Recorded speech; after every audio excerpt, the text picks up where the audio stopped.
The bustling city of New York pulsed with life as the morning sun cast long shadows across its iconic skyline. Amidst the sea of hurried faces and blaring taxi horns, Emily Dawson stood out like a beacon of determination. Her bright eyes sparkled with anticipation, reflecting the dreams she held close to her heart. At 25, Emily was more than just a young woman with Down syndrome. She was a force of nature, ready to take on the world. As she approached the imposing glass facade of Midtown Financial, Emily's fingers tightened around the strap of her well-worn leather satchel. Inside lay the fruits of her labor, months of paychecks carefully saved from her job as a waitress at the corner cafe. Today was the day she would open her first savings account, a small but significant step towards the independence she craved. The revolving door spun Emily into a world of polished marble and hushed voices. She took a deep breath, inhaling the scent of freshly brewed coffee and crisp dollar bills. The quiet murmur of transactions and the gentle clacking of keyboards created a symphony of financial activity. Emily's heart raced with excitement as she joined the queue, rehearsing her prepared speech in her mind. Little did Emily know that her journey to financial independence was about to collide with a whirlwind of prejudice and unexpected support. As she waited patiently in line, the seeds of conflict were already being sown, setting the stage for a confrontation that would challenge not just Emily, but the very foundations of societal perceptions. Brittany Stanton peered over her computer screen, her perfectly manicured nails tapping an impatient rhythm on the keyboard. Her eyes narrowed as they settled on Emily, who was now at the front of the line. Brittany's lips pursed into a thin line, her demeanor shifting from bored indifference to barely concealed disdain. She motioned for Emily to approach, her gestures sharp and unwelcoming. "How can I help you?" Brittany's voice dripped with forced politeness as Emily stepped forward, her smile bright and unwavering.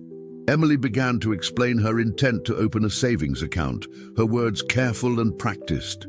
Brittany's eyebrows arched higher with each passing moment, her skepticism palpable in the air between them.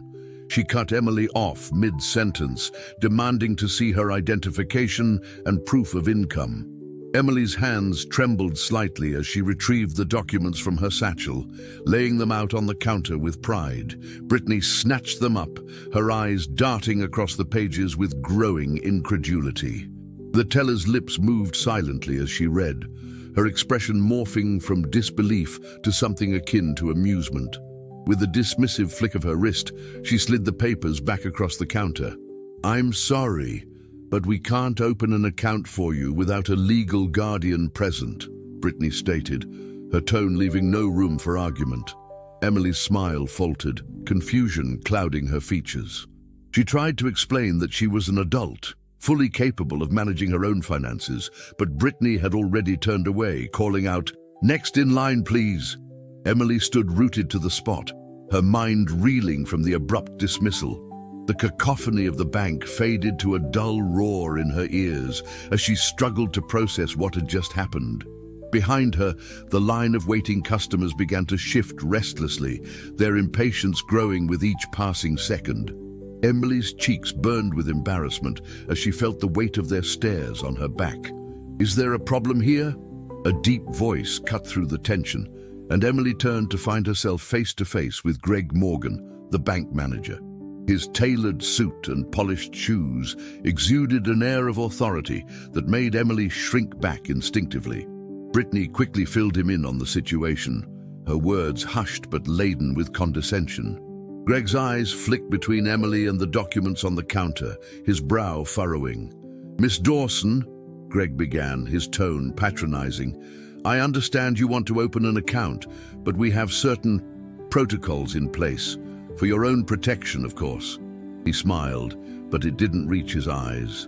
"Perhaps it would be best if you came back with a family member or caretaker who can help you make these important decisions." Emily felt her throat constrict, tears threatening to spill from her eyes. She wanted to argue, to make them understand that she was capable, that she had rights. But the words wouldn't come. The dream she had nurtured for so long was crumbling before her eyes, swept away by a tide of prejudice and misunderstanding. As she turned to leave, her shoulders slumped in defeat. She failed to notice the man watching intently from the corner of the bank. In the far corner of the bank, partially obscured by a potted ficus, sat a man whose presence had gone largely unnoticed amidst the unfolding drama. Robert Downey Jr., the Hollywood icon, had chosen this particular Thursday morning to handle some personal banking matters, valuing the rare moment of anonymity. But as he witnessed Emily's treatment, his expression darkened, a storm brewing behind his usually twinkling eyes. Robert had always prided himself on his ability to read a room, to sense the undercurrents of human interaction. What he saw now made his blood boil. The casual cruelty, the dismissive attitudes, the way Emily's dignity was being stripped away piece by piece. It all struck a chord deep within him. He remembered his own struggles, the times when he had been judged and found wanting. As Emily turned to leave, her eyes glistening with unshed tears, Robert made a decision. He had spent years playing heroes on the silver screen, championing justice and standing up for the underdog.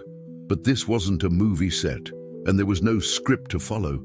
This was real life, with real consequences, and a young woman's dreams hanging in the balance. Robert stood, straightening his jacket as he prepared to step into a role he had never played before, himself raw and unfiltered, fighting for what was right. The other customers, still grumbling about the delay, fell silent as Robert strode purposefully towards the counter. His presence seemed to fill the space, commanding attention without a single word. As he approached Emily, who was fumbling with her satchel, trying to hide her tears, Robert's voice rang out clear and strong. "Excuse me, but I believe this young lady was in the middle of opening an account." "Agreed." Greg Morgan's smug expression faltered as he recognized the man now standing beside Emily. The bank manager's eyes widened, darting between Robert and the growing crowd of curious onlookers. Brittany, for her part, seemed frozen in place, her perfectly manicured nails digging into the edge of her desk. The atmosphere in the bank shifted palpably, charged with a new energy. Robert placed a gentle hand on Emily's shoulder, offering her a reassuring smile before turning his attention to Greg. "I couldn't help but overhear your conversation," he began, his tone deceptively casual.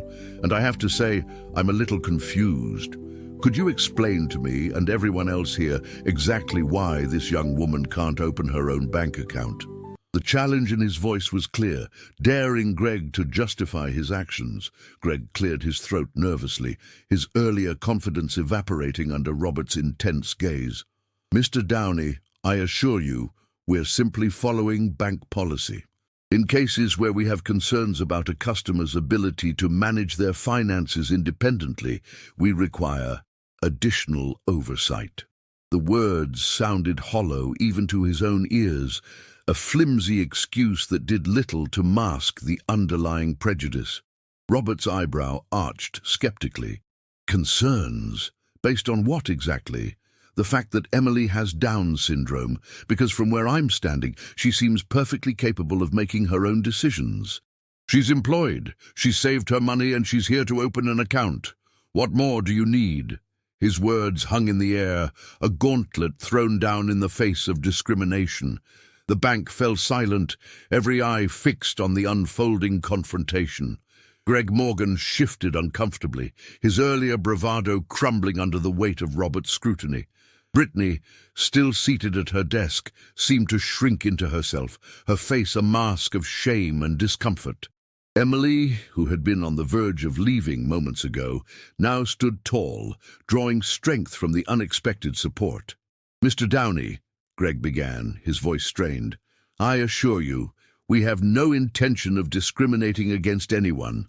Our policies are in place to protect all our customers." Even as he spoke, Greg could hear the hollowness of his words. Robert's piercing gaze seemed to see right through the facade, challenging the very foundation of the bank's practices.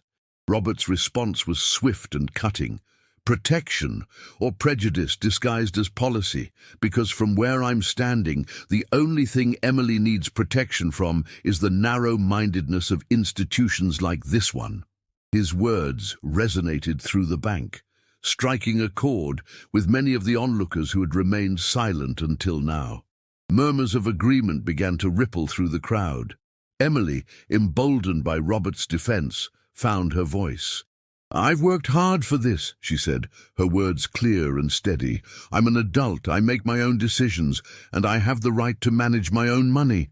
The simple truth of her statement hung in the air, challenging anyone to deny its validity. It was at this moment that the true power dynamic in the room began to shift. As Emily's words echoed through the bank, a remarkable transformation began to unfold. Customers who had been mere spectators moments ago started to step forward, sharing their own experiences of discrimination and bureaucratic roadblocks. An elderly man recounted how he had been pressured into joint accounts with his children, despite his mental acuity. A woman in a wheelchair described the patronizing treatment she often received when conducting financial transactions. The floodgates had opened, and suddenly Emily's personal struggle had become a rallying cry for change. Robert stood at the center of it all, his celebrity status lending weight to the grassroots movement that was forming before their eyes. He listened intently to each story, his expression a mix of empathy and determination. With each testimony, the bank's practices were further exposed as outdated and discriminatory. Greg Morgan and Brittany Stanton found themselves backed into a corner, both literally and figuratively. The once imposing bank manager now looked small and uncertain, his carefully cultivated image of authority crumbling in the face of public outcry. Brittany, for her part, couldn't meet anyone's eyes, her earlier condescension replaced by a dawning realization of the harm she had perpetuated. As the chorus of voices grew louder, demanding accountability and change, Robert turned back to Emily. "This is your moment," he said softly, encouragement shining in his eyes. "You started this. Now let's finish it." Emily nodded, drawing a deep breath as she prepared to address the very people who had dismissed her just minutes ago. The bank held its collective breath, waiting for her next move. Emily stepped forward, her posture straight and her gaze unwavering. The crowd parted, creating a path to the counter where Greg and Brittany stood, looking increasingly uncomfortable. Emily's voice, clear and strong, cut through the tension. "I came here today to open a savings account," she began. "I didn't come looking for a fight or to make a statement, but if that's what it takes to be treated with respect and dignity, then that's what I'll do." Her words hung in the air, powerful in their simplicity. Emily continued, her confidence growing with each sentence. "I have Down syndrome, yes, but that doesn't define me. I work hard, I pay my taxes, I contribute to society. I have dreams and goals, just like everyone else here. And I have the right to manage my own money, to make my own choices about my future." The bank was silent, every ear tuned to Emily's impassioned speech. Even those who had initially been annoyed by the delay were now nodding in agreement, moved by her courage and determination. Robert stood nearby, a proud smile on his face, but he didn't intervene. This was Emily's moment, and she was shining brighter than any Hollywood star. Emily took a step closer to the counter, locking eyes with Greg. "So I'm asking you, not as someone with a disability, but as a citizen and a potential customer, will you open my account?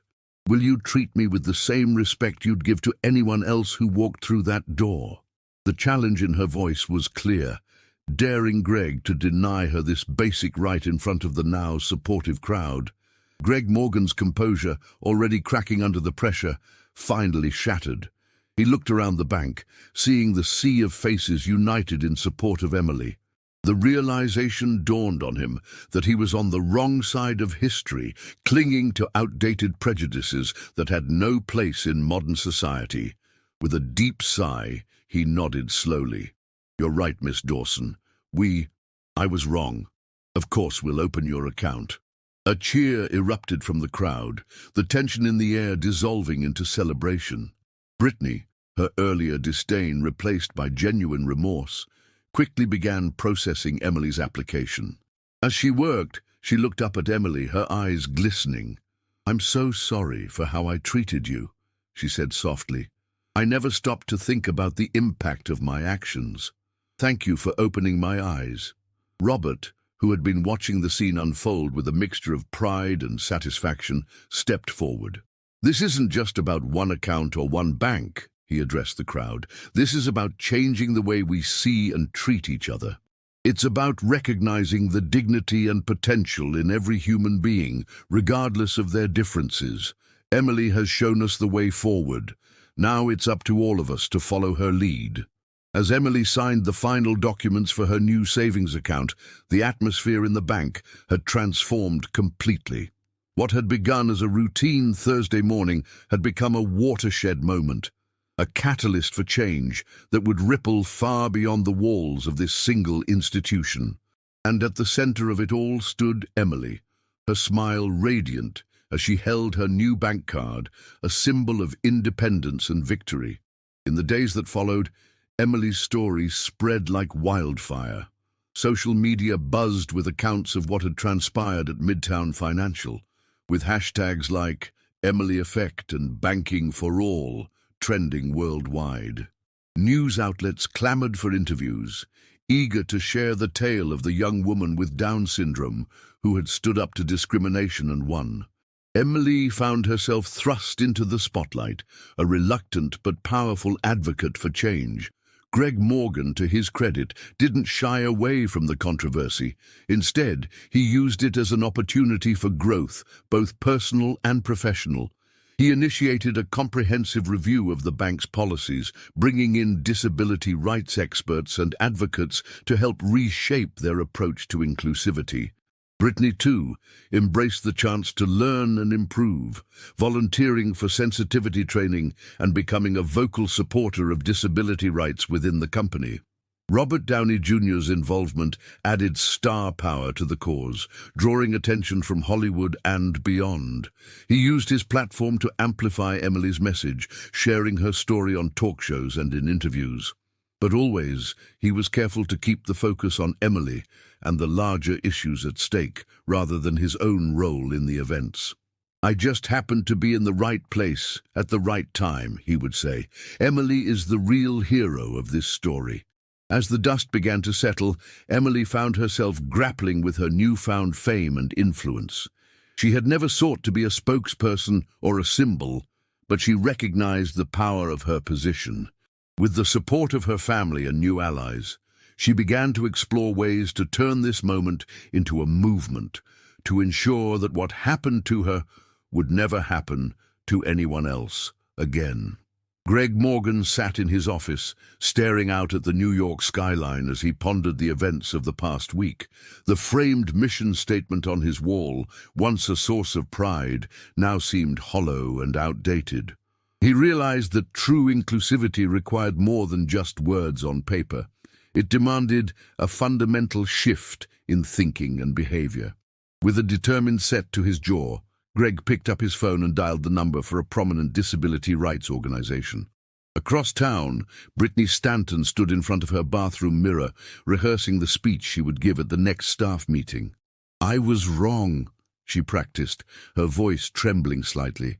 "I let my prejudices cloud my judgment, and in doing so, I failed not just Emily, but every customer who trusts us with their financial well-being."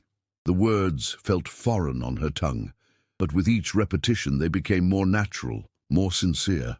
Emily, meanwhile, found herself in a whirlwind of activity. She juggled her waitressing job with interviews and speaking engagements, sharing her story with anyone who would listen. At times, the attention felt overwhelming, but Emily drew strength from the messages of support that flooded her inbox. Each note reminded her of the importance of her newfound mission, fueling her determination to create lasting change. Robert Downey Jr., true to his word, continued to use his platform to advocate for disability rights. He initiated conversations with studio executives about increasing representation in films and television, pushing for more diverse and authentic portrayals of people with disabilities. The actor found himself deeply invested in this cause, recognizing it as perhaps his most important role yet. As weeks turned into months, the impact of Emily's stand began to manifest in tangible ways. Midtown Financial, under Greg's leadership, rolled out a comprehensive new training program for all employees, focusing on inclusivity and respect for all customers. The bank's policies were overhauled with input from disability advocacy groups to ensure equal access and treatment for everyone. Brittany, once the face of discrimination, became an unlikely champion for change within the banking industry. She spoke at conferences and workshops, sharing her personal journey of growth and understanding. Her candid admissions of past mistakes and genuine commitment to improvement resonated with many who were struggling to adapt to a more inclusive world.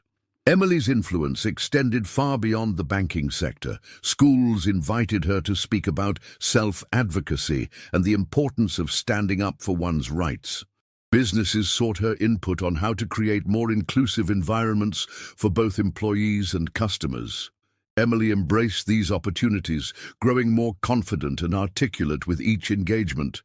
The ripple effect of that fateful day in the bank continued to spread, touching lives in ways that Emily could never have imagined. From policy changes in major corporations to shifts in public perception, the Emily effect was reshaping society's approach to disability and inclusion, one conversation at a time. 1 year after the incident at Midtown Financial, Emily stood on a stage in front of a packed auditorium. She was the keynote speaker at a national conference on disability rights and financial inclusion. As she looked out at the sea of faces, bankers, policymakers, advocates, and individuals with various disabilities, Emily felt a surge of pride and purpose. "A year ago, I walked into a bank hoping to open a savings account," Emily began, her voice strong and clear. "I left with so much more than that. I left with a mission, a responsibility to ensure that no one else would face the discrimination I encountered." The audience hung on her every word, captivated by her journey and her message. Emily continued, sharing stories of the changes she had witnessed and the people she had met along the way. She spoke of the power of standing up for oneself, of the importance of allies, and of the potential for change that exists within each person. "We all have the ability to make a difference," she said. "Sometimes it just takes one voice, one moment of courage to start a revolution." As she concluded her speech, Emily's gaze fell on familiar faces in the front row. Greg, Brittany, and Robert sat side by side, their presence a testament to the transformative power of that day in the bank. Emily smiled, realizing that her journey had not just changed her life, but had touched and reshaped the lives of so many others. As the applause faded and Emily stepped down from the stage, she was immediately surrounded by well-wishers and supporters. Among them was a young girl in a wheelchair, her eyes shining with admiration. "You've inspired me to dream bigger," the girl said, grasping Emily's hand. "I want to be just like you when I grow up." Emily knelt down, meeting the girl's gaze. "Dream even bigger," she replied with a warm smile. "Be yourself and change the world in your own unique way." Later, as Emily shared a quiet moment with Robert, Greg, and Brittany, she reflected on the incredible journey of the past year. "I never imagined that trying to open a bank account would lead to all this," she mused. Robert chuckled. "Sometimes the smallest actions can have the biggest impacts. You've started something amazing, Emily." Greg nodded in agreement, his expression serious. "What you've done goes beyond just changing policies or raising awareness. You've changed hearts and minds, including my own. The work isn't finished, but because of you, we're on the right path." Brittany added, her voice soft but determined, "And we'll keep pushing forward, ensuring that inclusivity isn't just a buzzword, but a reality for everyone." As they parted ways, each heading back to their respective roles in this ongoing movement, Emily felt a sense of peace and purpose. She knew that challenges lay ahead, that there would be more battles to fight and minds to change. But she was ready, armed with confidence, support, and the unshakable belief that every voice matters, every dream is valid, and every person deserves respect and inclusion. The journey wasn't over. In many ways, it was just beginning.